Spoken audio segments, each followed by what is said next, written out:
The American auto industry just took a big hit, and the shockwaves are spreading far beyond Detroit.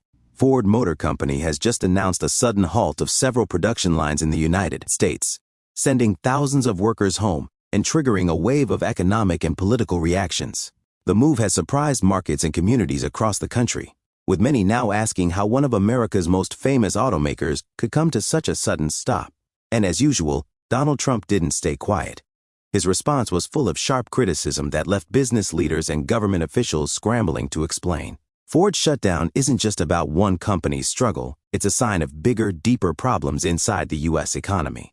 Ford listed several reasons for the production pause: supply chain issues, higher material costs, rising tensions with labor unions, and a global auto market that's changing fast and forcing car makers to rethink their strategies.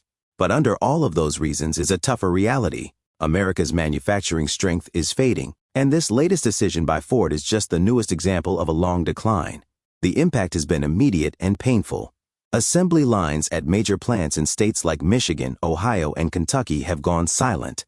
Thousands of workers suddenly have no jobs and no paychecks, and the towns that rely on those jobs are bracing for hard times.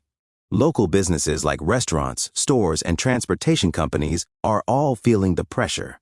And it's not just Ford employees being hit. The effects are reaching suppliers, trucking companies, parts makers, and even local housing markets in factory towns.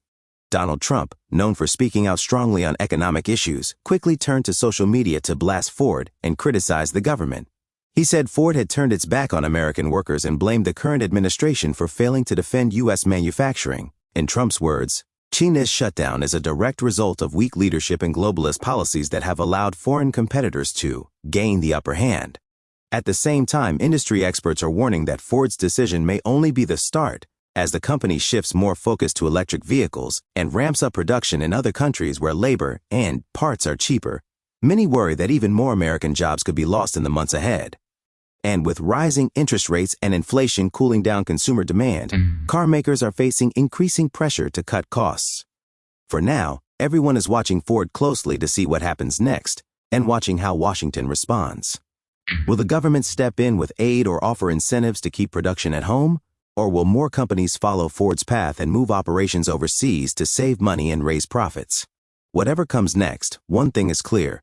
This is a major moment not only for Ford, but for the entire future of American manufacturing. Thanks for watching. Please like this video and subscribe to our channel. Don't forget to hit the notification bell so you always get our latest updates. We'll see you in the next video.